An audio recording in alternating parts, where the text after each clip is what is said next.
Radio Janvani 90.8 FM മലയാളത്തിന്റെ മധുരതരംഗം. കൊട്ടിയൂർ വിശേഷങ്ങൾ.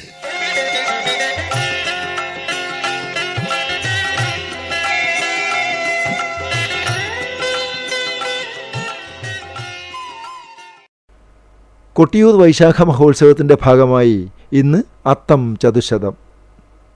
ഇതോടനുബന്ധമായി വാളാട്ടം, തേങ്ങയേറ് എന്നിവയും നടക്കും. വൈശാഖ മഹോത്സവത്തിൻ്റെ സമാപനം കുറിക്കുന്ന തൃക്കലശാട്ട് നാളെയാണ്. കലശം കുളി കഴിഞ്ഞ് ശുഭ്രവസ്ത്രം ധരിച്ച വാളശന്മാർ ഭണ്ഡാര അറയിൽ നിന്ന് ശ്രീചപ്പാരം ക്ഷേത്രത്തിലെ വാളുകളുമായി തിരുവഞ്ചിറയിൽ കിഴക്കോട്ട് തിരിഞ്ഞു നിൽക്കും.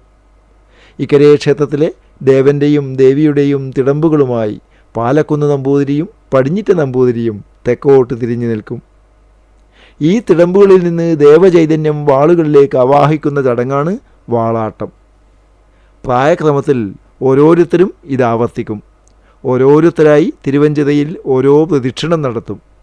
ഇത്തരത്തിൽ 3 വാളശന്മാരും ഓരോ പ്രദക്ഷിണം കഴിഞ്ഞാൽ വാളാട്ടം സമാപിക്കും.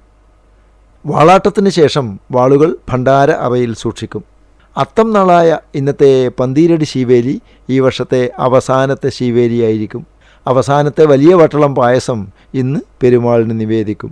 തൃക്കലശാട്ടത്തിൻ്റെ മുഴുവൻ ചെലവുകളും മുമ്പ് കോഴിക്കോട് സാമൂതിരി രാജയാണ് വഹിച്ചിരുന്നത്. ഇന്നും സാമൂതിരി രാജയുടെ പ്രതിനിധി കൊട്ടിയൂരിലെത്തി നിശ്ചിത തുക സമർപ്പിക്കും. കൊട്ടിയൂർ വിശേഷങ്ങൾക്കായി കേട്ടുകൊണ്ടിരിക്കുക ജൻവാണി കമ്മ്യൂണിറ്റി FM 90.8.